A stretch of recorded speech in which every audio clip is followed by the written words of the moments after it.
ای نام تو بهترین سرآغاز، به نام تو کی نامه کنم باز. السلام علیکم به کل تماشابینان و هواداران شبکه کلید اسرار. به بسیاری معلوم است، به بسیاری نه، در شهر وحدت در دهه شارزم از آب دریای همان به مثل یک خون یک رنگ برآمده است. طول 2 ساعت به بعضی گفته ها که مثال همون رنگ رفته است.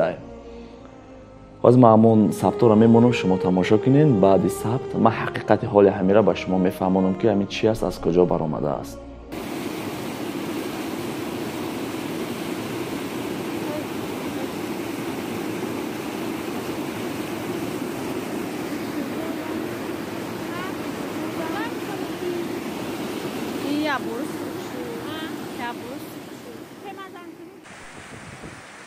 سلام علیکم برادران، خواهران.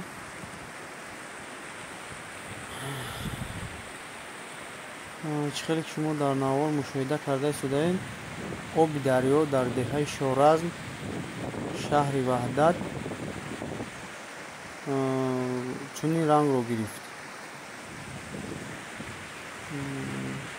با مثل خون آب دریا سرخ شد.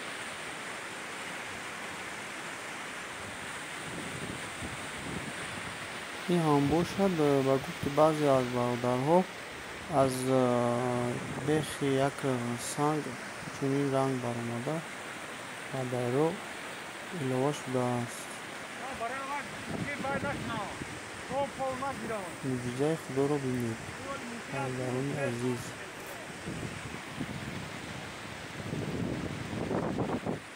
البته اگر که تو معلوماتی را به دست نآوری هیچ نمیفهمی. هر کس هم باور میکنه میگه یک معجزه است.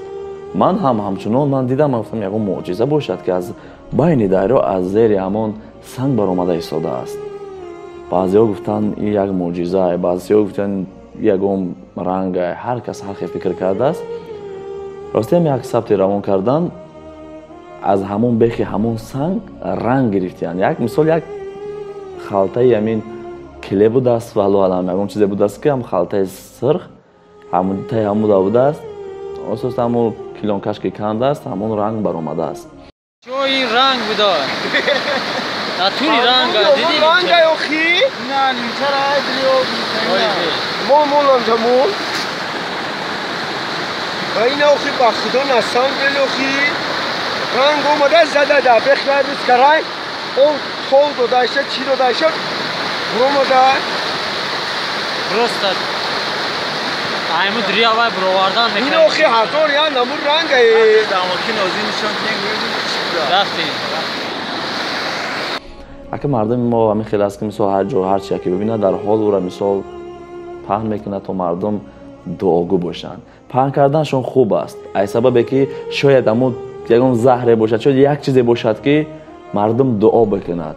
دعا بهتر از همه چیز است، بهتر از همه دارو هست.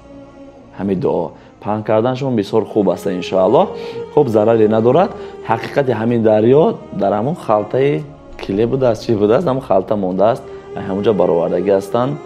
این همینقدر چی بود؟ برای همینقدر دعاگو باشین که خداوند همه ما و شما را نگهبان باشد، یگام آفت به وطن ما نآورد. هر بلا و بتری که هست خداوند از وطن ما دور بگرداند و وطن ما را پاک، آباد، آزاد نگه بدارد. در حق دوستتان صدای امید با دعا باشین. فی امان الله.